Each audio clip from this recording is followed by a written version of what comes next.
man, I got a phone call the Friday night. I pick it up and I'm, Dad, what's going on? He says, well, I'm trying to watch on the YouTube video. And he says, the February 19th message, he says, there's no sound. So he says, I can see that you're up there talking and you're moving your hands, but I can't hear anything. And I said, oh, just wait a few minutes, Dad. It took him a little while to remind me to turn my microphone on. But I have it on. It's all lit. It's green. So I've done my best. Acts chapter 2, verse 42 says, they devoted themselves to the apostles' teaching and to fellowship, to the breaking of bread and to prayer. Everyone was filled at awe at the many wonders and signs performed by the apostles. All the believers were together and had everything in common. They sold property and possessions to give to anyone who had need. Every day they continued to meet together in the temple courts. They broke bread in their homes and ate together with glad and sincere hearts, praising God and enjoying the favor of all the people. And the Lord added to their number daily those who were being saved. And so what we have here is we have the start of the church, and we come to it with Peter. So we have Acts 1:8, and Jesus says to the disciples just before he's taken into heaven,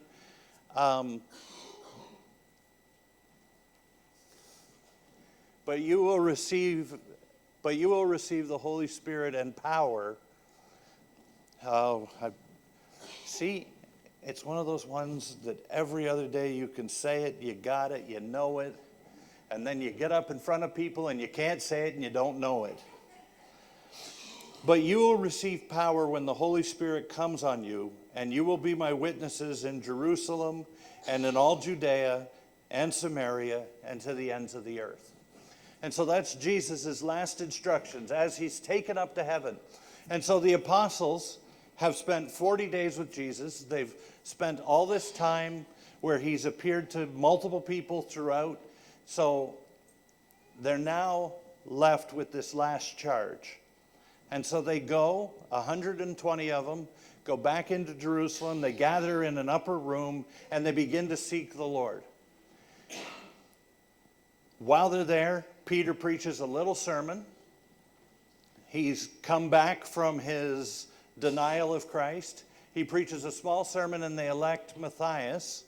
And Matthias is chosen to replace Judas. And then they go back to praying again. Then the Spirit of God comes down on all of those believers there in that upper room. Comes on them. There's fire. There's just an overwhelming sense of the presence of God, and the apostles begin to speak in other tongues. Which then leads to Peter's great sermon in Acts 2. If you want to see a good sermon, there it is. He opens up Scripture, Old Testament, preaches Jesus right out of the Old Testament, shows how Jesus fulfilled it, and 3,000 people were added to the church. Okay, so that is what's happened. This is where we're now here in Acts 42, and we're catching up to what does the church look like? What's going on with these 3,000 believers? They're meeting every day in the temple courts. So you've got all of these people that have come to know the Lord, and they've come in and spent time now in the temple courts. And each day they're meeting together and they're growing in their faith. But they're also adding to their number daily, is the other thing that Scripture says. So what are these pillars of this early church then? Because there must be something about the church that says why this is going on. And so straight out of the Scripture, we take a look at it. And the first thing that we see is biblical preaching and teaching. The pattern of the early church was to be continually devoting themselves to biblical teaching and preaching, which brought them into spiritual life in Christ and now is nourishing that life. Okay, so they're spending time going through the Scriptures. They're spending time learning from the Scriptures, learning from not somebody else's books, as wonderful authors as there are out there. It's not looking at other people's things. They're not Googling what everybody has to say about the book. They're not spending time wondering What did this person think about the book? They're going straight to the book, because sometimes in our lives we've got to do that. We've got to go straight to the book and look at the book. Do you remember the name of the revivalist? Oh, there was... No, there was one revivalist who couldn't read, who came to Christ and started to read the Bible. And that became the only book he would read. And I can't remember his name. I don't think so, but anyway, there's your lost rabbit trail for the day. But it's that sort of thing. We're so good at finding everything else out there. We're so good at finding the things that will talk a little bit about the Bible, but then have an awful lot of other things. Sometimes we need to get back to, and if we want to be a church that's growing, we've got to be about the biblical-based preaching and teaching. Okay? Because that's where the change is. It's the book, it's the Word of God that changes people's lives. It's the only thing that brings life. And so that's what we need to be about, is that book. Was it Charles Finney? Okay, Charles Finney. It was. Yeah, so he must have read an awful lot. It doesn't matter. No, it really doesn't.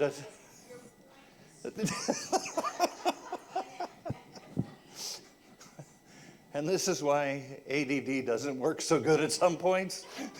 Because you just get lost on that little thing and go, oh, look, it's a butterfly.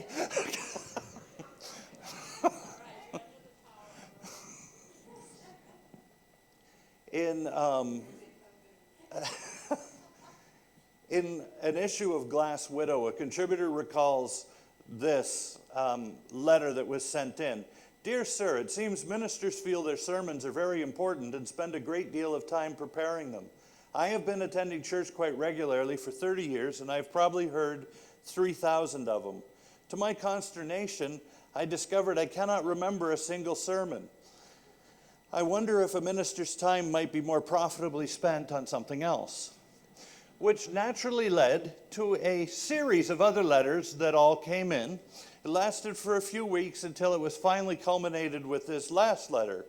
Dear sir, I have been married for 30 years. During that time, I have eaten 32,850 meals, mostly my wife's cooking. Suddenly, I have discovered I cannot remember the menu of a single meal. And yet, I have the distinct impression that without them, I would have starved to death long ago. And that's what it comes down to for the church. It's that important to us because that's what we feed on is the Word of God. And so even when it doesn't make a lot of sense, it's good to go into the Word and just begin asking God, God, reveal your Word to me. Open up your scriptures to me that I might understand. Because He will open up. He will help you to understand Scripture. And I know people open up the Bible and they go, it just doesn't make sense to me. But when you pray and ask God to open it up, it changes things because God says, you betcha. I'll help you to understand my word because that's what it's all about. The next element we see is fellowship. This fellowship or partnership is founded on the most common denominator, that of Jesus Christ. They are enlisted, all of us, into a group and a cause that's far bigger than our own selves and our own lives. And that's one of the key things of the church. And you've heard it before. You can already smell the food from the potluck, and people are going, we can't wait to get back to the fellowship.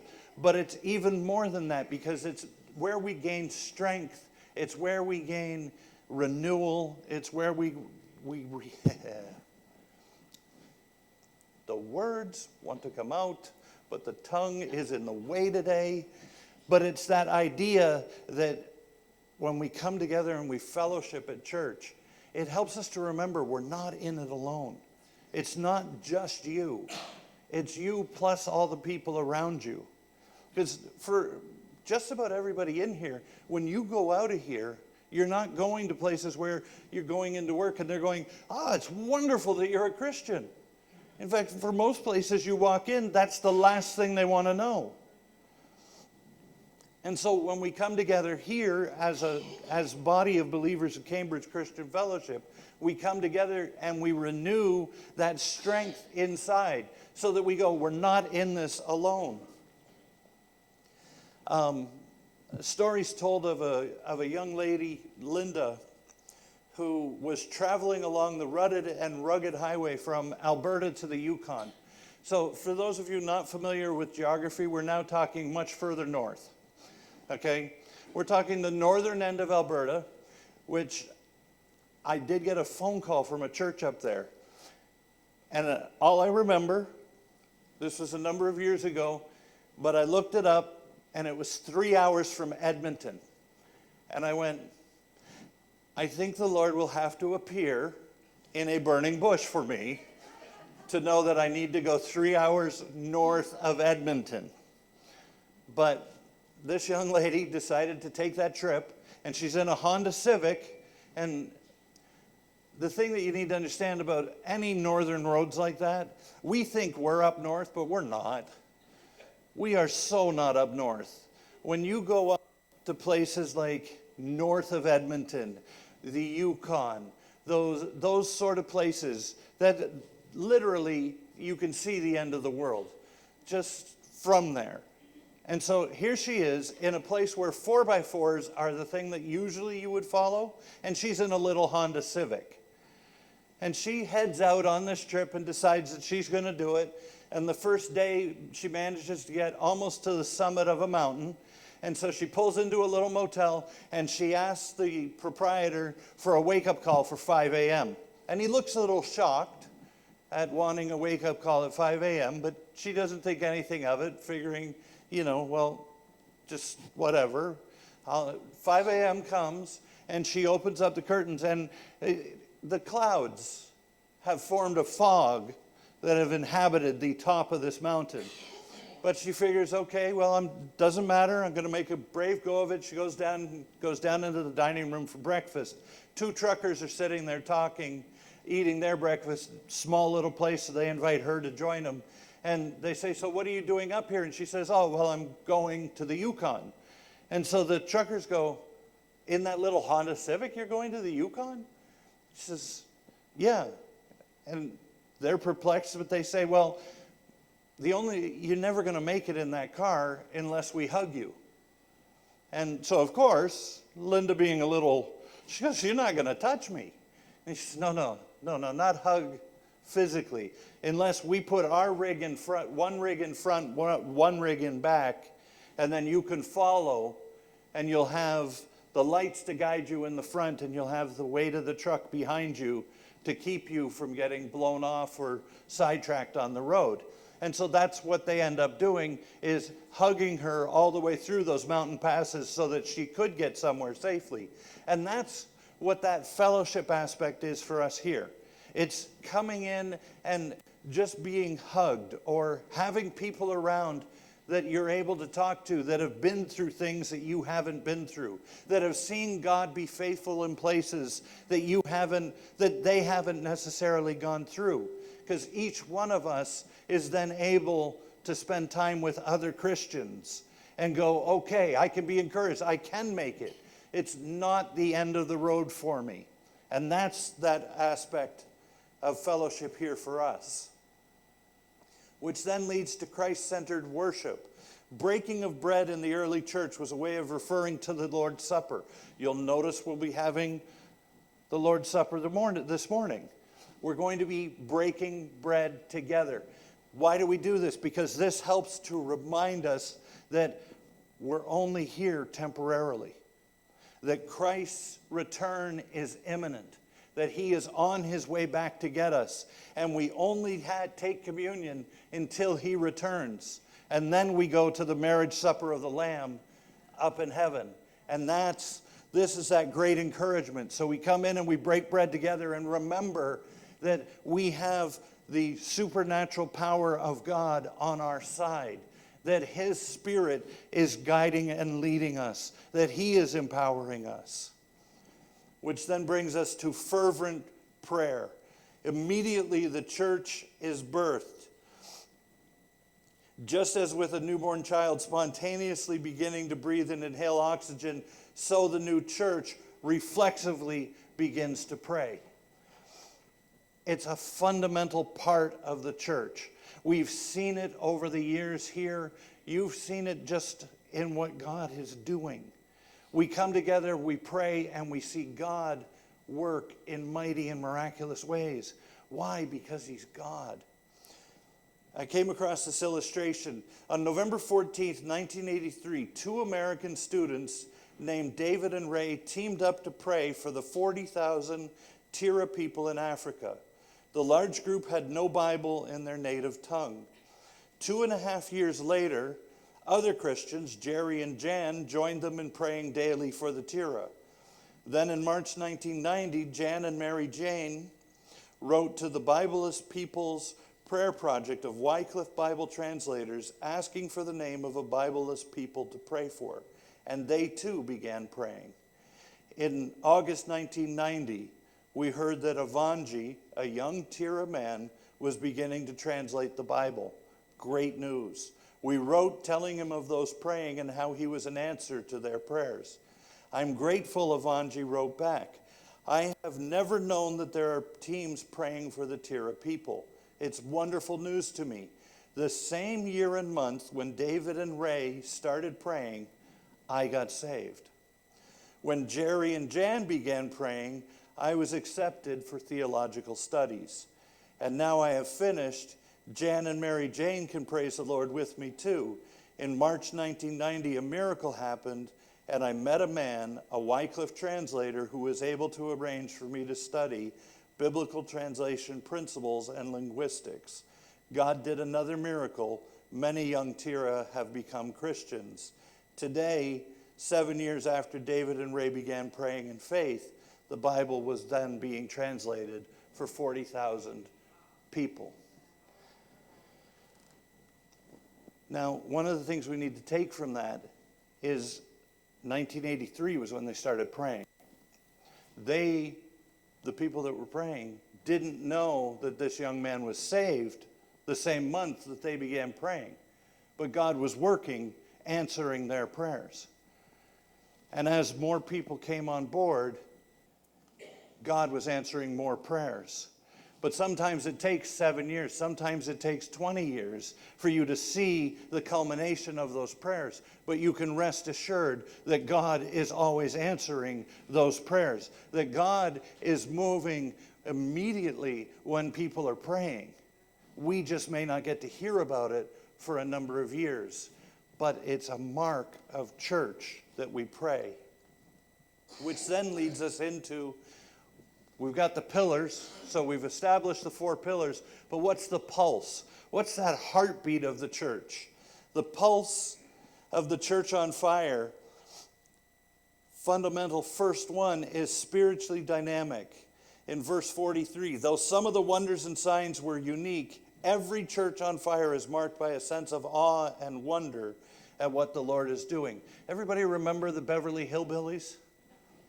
Okay, the whole storyline is they're roaming around, and Jed happens to find oil on his land, and he shoots the land, and up comes a geyser, and long goes now the TV series that follows them, and all of their encounters going from being dirt poor to being staggeringly rich millionaires. So one of the questions for you then is, when did he become a millionaire? Did he become a millionaire when he bought the land? Did he become a millionaire when he shot the land and the oil started to come up? Maybe because when he bought the land, the oil was there, he was a millionaire already, but was just uninformed that he was a millionaire. That's how it is with Christians too. We have all the vast glories and riches tied into our life with Christ. He has seated us in the heavenlies with him through his death and resurrection and our belief in Jesus as the Son of God. But we walk around sometimes never realizing how much the Lord has already given us.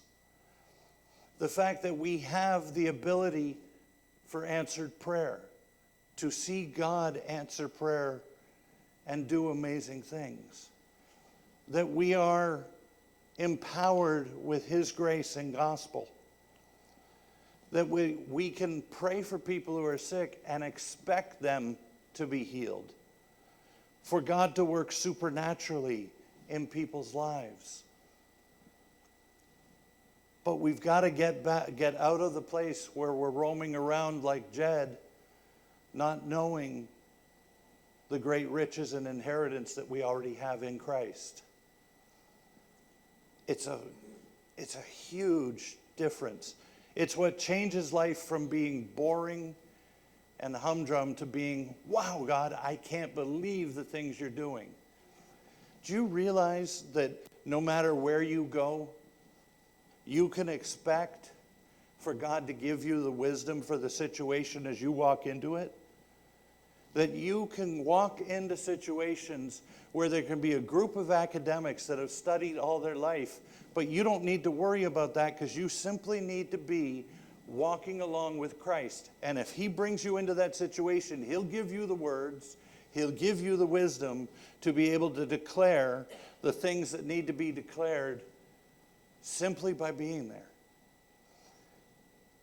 He did that with fishermen and tax collectors and all sorts of the humdrum of society.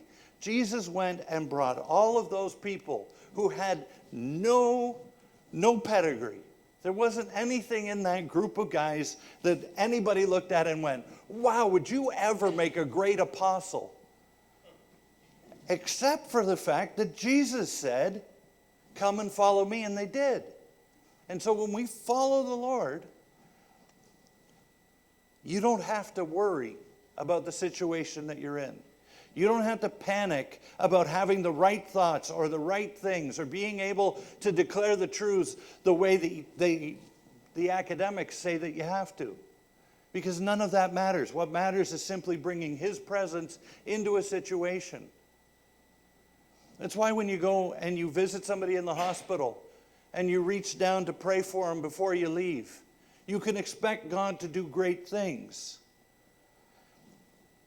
It's why when there seems to be no financial way for a family to make it, but you pray with them and you ask God to move on their behalf, and He does, that you sit back and you go, I can't believe, God, that you gave me a front row seat to see you do great things.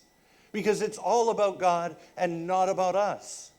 We're simply just available to be witnesses firsthand to seeing God do great things in people's lives.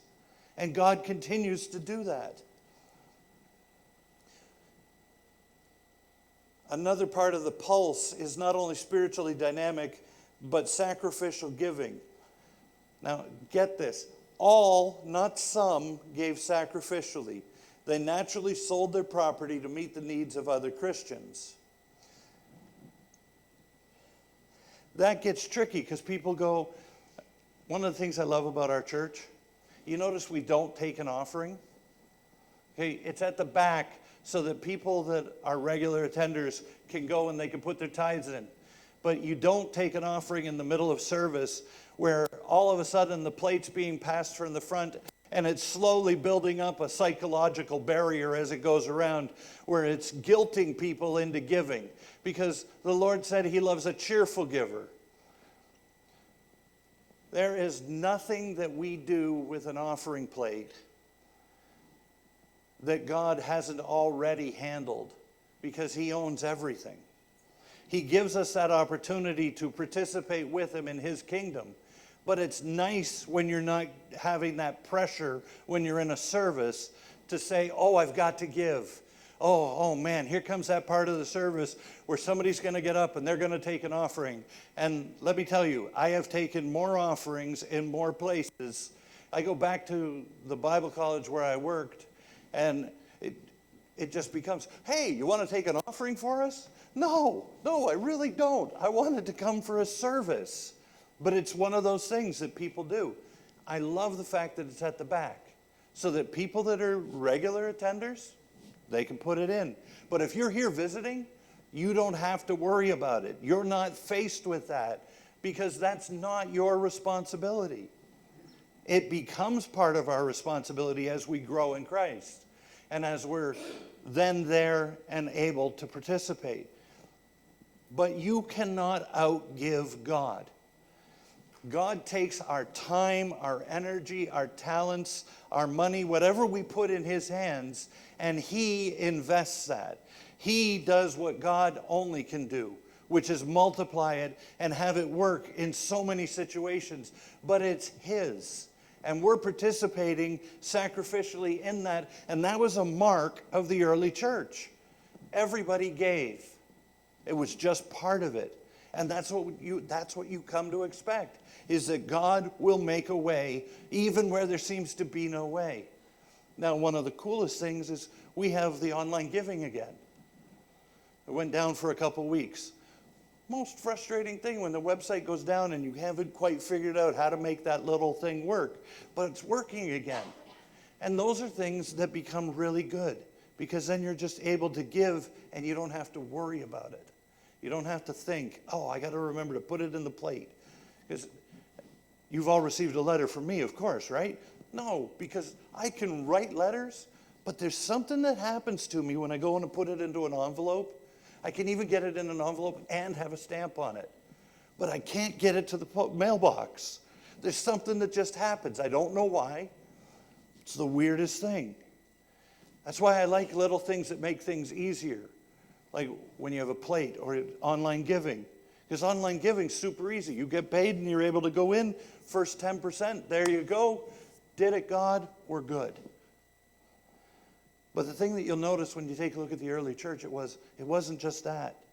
They gave to meet needs all over the place. Okay? Because they understood that it's God's church and that it's about meeting the needs of as many people as God has entrusted to the church.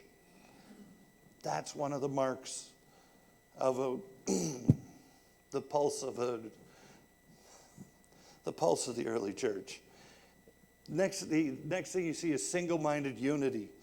The unity in the early church is true of all the churches that God's working in. And we're very blessed here to have a unified church. We may not be huge in number, but we're unified in coming together and seeing God be God and being excited about what God's going to do.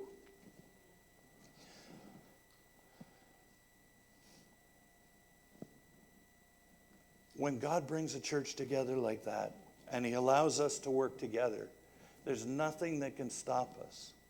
Because where 2 or 3 are gathered in his name, there he is in the midst. And when you get even more people who, you notice that we're all very different. There's none of us that's the same. God's brought different talents, different gifts, different abilities into the room. And he's done that to make us a unique group that's better able to meet the needs of the community around us. Because that's where God's focus is on the people all around us. And he's helping us to come together to then be able to reach out outside these walls. And then it leads to a soul-winning church. A healthy, vibrant church fellowship naturally grows just as a healthy child naturally grows. So, there was this man named Bob. He was a very practical man. He took nothing for granted. Bob kept a large toolbox and a first aid kit in the trunk of his Volvo just in case. He had a Swiss Army knife and a cell phone in his briefcase just in case. Bob had insurance on everything. Why, he had insurance on his insurance just in case. He filled a safe deposit box with solid gold Cougarans just in case. He had enough pension fund money and IRAs to live well and travel often, even if he lived to 125 years of age, just in case. But in all his preparations, there was one thing Bob gave scarce thought to. What would happen to his soul after he died? What could be more impractical, he thought. He did not read his Bible seriously for himself. He avoided church. Most likely, he would joke with his friends, we die like a dog and then it's over. Well, wouldn't you know it, when Bob was 49, his car was broadsided in an intersection by a drunk driver, and Bob died instantly. To Bob's surprise, though, his soul did not extinguish like a candle. And God said to him, how could you be so foolish? You prepared for everything but what matters most, where your soul will spend eternity. And now forever and ever, you will have nothing but unremitting sorrow. And after several thousand years in hell, Bob admitted to himself, what a fool I was to focus all my attention on that brief life on earth and ignore the life that will never end. And so will it be for all who do not prepare to meet God. And that's what it comes down to. And we've got a lot of Bobs around us. And people need to know that when it comes down to it, life is but a glimpse. We're here, it's a whisper, and then we're gone. And where we will be for eternity depends on what we've decided we believe in. And where they'll be for eternity depends on what they've been told. Because there's a lot of people that are out there telling them all sorts of things, but it's not life. They're not giving them life. They're giving them anything to distract them from what God has. And those are the stakes. When it comes down to it, church is not just about this. It's about eternity and reaching people all around us with the gospel. Because we know life with Christ is better. I don't know how people can do life without Christ. It amazes me that people even try. But those are the stakes. The stakes are laid out and they're very simple for us. And that's what we need to focus in on. Is will we tell people that there's life with the Lord or death without? Well, not really death, but a life of sorrow in a lake of fire. I think death would be preferable in those situations. But that's what it all comes down to. That's what church is all about. So, it's cool, though, that we're a part of something that's bigger than us. It's nice to me when I can look back and look at the very early church that was founded there in Jerusalem and go, wow, God, you've let us be a part of that. You've done it. You've worked in such a marvelous and mighty way. That's amazing to me, that he would let us be a part of his kingdom like that, that we could be a people, because we're all trying to figure out things as we go. But we're able to say, okay, God, I may not understand everything you've laid out, but I've learned enough to know that I can trust you and see you be faithful. So we're just going to switch now to communion. So just take a few minutes, examine